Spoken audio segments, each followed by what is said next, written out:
Assalamualaikum, perkenalkan kami dari kelompok 12, saya Fakira dan teman saya Anissa Nur Anggraini. Selamat menyaksikan.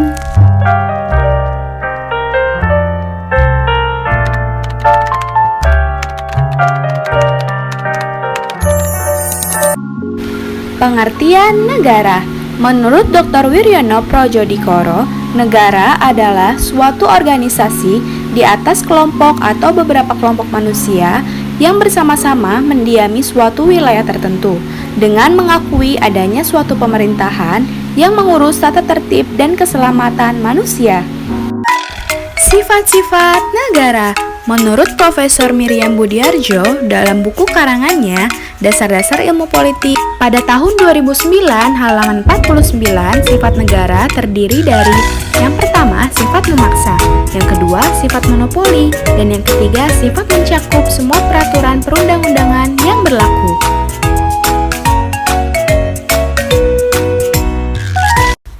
Tujuan dan fungsi negara. Tujuan negara menurut John Locke adalah untuk memelihara dan menjamin terlaksananya hak-hak asasi manusia yang tertuang dalam perjanjian masyarakat.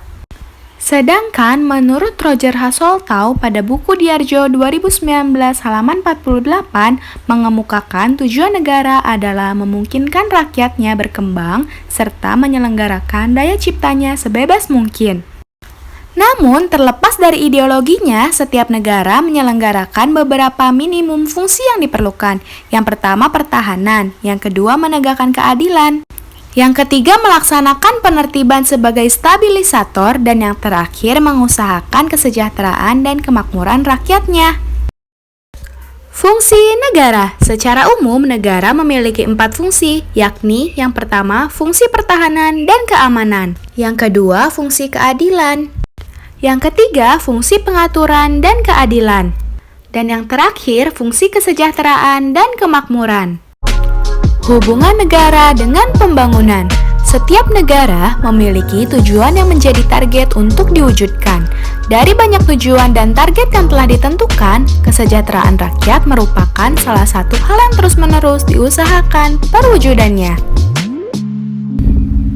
Cara untuk mensejahterakan rakyat diantaranya dengan memajukan pembangunan di berbagai sektor seperti sektor ekonomi, sektor pendidikan, dan yang terakhir sektor pertahanan dan keamanan.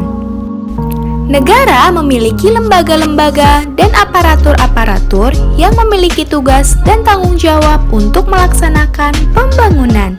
Oleh karena itu, pembangunan erat kaitannya dengan negara, sebab negaralah yang mengatur segala proses pembangunan dan negara pula lah yang menentukan arah pembangunan yang sesuai dengan jati diri bangsa dan tujuan serta cita-cita nasional.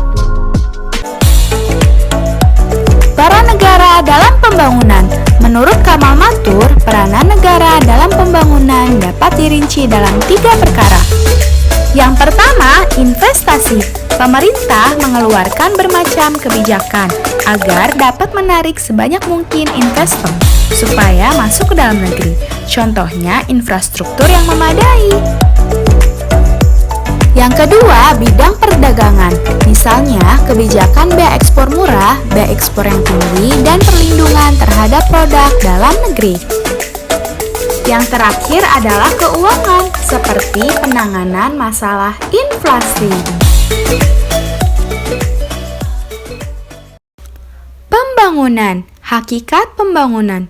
Menurut Siagian pada tahun 1994 mengungkapkan bahwa hakikat pembangunan merupakan suatu usaha atau rangkaian usaha, pertumbuhan dan perubahan yang berencana dan dilakukan secara sadar oleh suatu bangsa, negara, dan pemerintah menuju modernitas dalam rangka pembinaan bangsa. Hal-hal penting dalam pembangunan. Yang pertama, keselarasan. Yang kedua, keserasian. Yang ketiga, keseimbangan. Dan yang terakhir, kebulatan yang utuh dalam seluruh kegiatan pembangunan. Konsep dan teori pembangunan. Menurut Budiman, pada tahun 1995, halaman 13-14 mengungkapkan bahwa pembangunan tidak hanya berkaitan dengan produksi dan distribusi barang-barang material, tetapi pembangunan harus menciptakan kondisi-kondisi manusia bisa mengembangkan kreativitasnya. Unsur pokok pembangunan terdiri dari masalah materi yang ingin dihasilkan dan dibagi, serta masalah manusia yang mengambil inisiatif menjadi manusia yang melaksanakan pembangunan. Menurut Suwarsono, pada tahun 1991, halaman 114 mengemukakan bahwa negara Indonesia dalam hal pembangunannya selalu terkait dengan teori modernisasi dan teori dependensi. Teori modernisasi dan teori dependensi memiliki perhatian dan keprihatinan yang sama tentang masalah pembangunan dan berupaya merumuskan kebijakan pembangunan yang diharapkan dapat mempercepat proses penghapusan kemiskinan.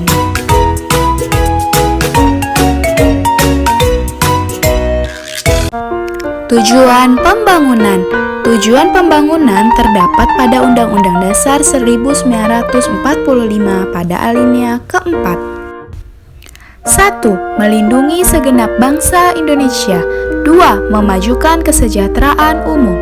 3. Mencerdaskan kehidupan bangsa. 4. Ikut melaksanakan ketertiban dunia yang berdasarkan kemerdekaan, perdamaian abadi, dan keadilan sosial.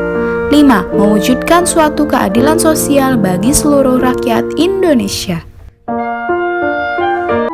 Indikator pembangunan memberikan alternatif untuk kinerja pembangunan. Membandingkan kinerja pembangunan antar wilayah dari berbagai negara. Mengukur kemajuan pembangunan dari berbagai aspek seperti lingkungan, ekonomi, komunikasi, sosial, infrastruktur, dan pelayanan publik. Makna pembangunan nasional. Pembangunan nasional memiliki makna yaitu bentuk usaha pembangunan berkelanjutan, meliputi seluruh kehidupan masyarakat, bangsa, dan negara untuk mewujudkan tujuan pembangunan nasional di tanah air. Hal ini untuk mencapai kehidupan yang sederajat dengan bangsa lain yang lebih maju.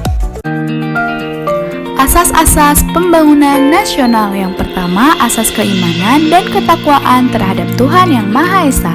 Yang kedua, asas manfaat. Yang ketiga, asas demokrasi Pancasila. Yang keempat, asas keseimbangan. Yang kelima, asas hukum. Yang keenam, asas kemandirian. Yang ketujuh, asas kejuangan. Yang kedelapan, asas ilmu pengetahuan dan teknologi pembangunan nasional. Pembangunan di Indonesia berfokus pada dua aspek, yakni sumber daya manusia dan infrastruktur.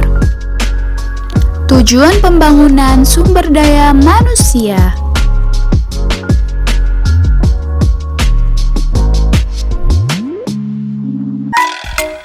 Fokus pembangunan sumber daya manusia. Nadiem Makarim selaku Menteri Pendidikan Indonesia mengungkapkan fokus pembangunan sumber daya manusia terdiri dari pendidikan karakter, deregulasi, investasi, pendidikan Indonesia dengan kerangka penciptaan lapangan kerja, dan pemberdayaan teknologi. Pembangunan infrastruktur adalah rangkaian usaha yang dilakukan secara terencana untuk membangun prasarana atau segala sesuatu yang merupakan penunjang utama terselenggaranya suatu proses pembangunan.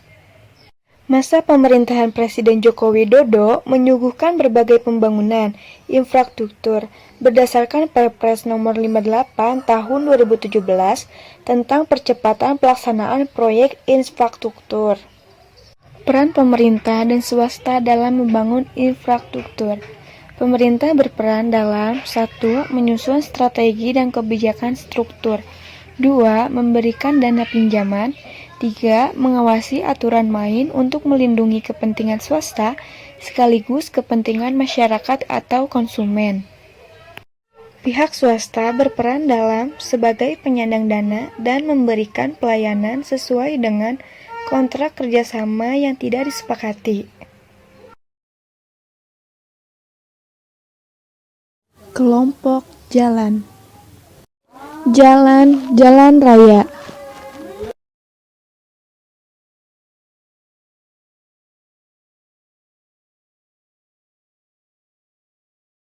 Jembatan.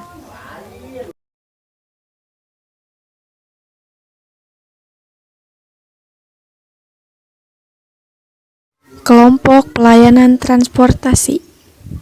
Ada transit, jalan rel, pelabuhan, dan bandar udara. Jenis infrastruktur meliputi jalan raya, kereta api, bandara, dermaga, pelabuhan, dan saluran irigasi. Infrastruktur kertas non-fisik yang berkaitan dengan fungsi utilitas umum, seperti ketersediaan air bersih. Berikut instalasi pengelolaan air dan jaringan pipa penyalur, pasokan listrik, jaringan telekomunikasi, telepon dan internet, dan pasokan energi mulai dari minyak bumi, biodiesel, dan gas. Berikut pipa distribusinya. Infrastruktur lunak bisa pula disebut dengan kerangka institusional atau kelembagaan yang meliputi berbagai nilai, termasuk etos kerja normal, khususnya yang telah dikembangkan serta kualitas pelayanan umum yang disediakan oleh berbagai pihak terkait, khususnya pemerintah. Pembangunan SDM, sumber daya manusia, menjadi kunci Indonesia ke depan. Titik dimulainya pembangunan SDM adalah dengan menjamin kesehatan ibu hamil, kesehatan bayi, kesehatan balita, kesehatan anak-anak sekolah kita. Ini merupakan umur emas mencetak manusia Indonesia untuk unggul ke depan. Hal-hal yang perlu diperhatikan dalam infrastruktur. Aspek-aspek dalam infrastruktur.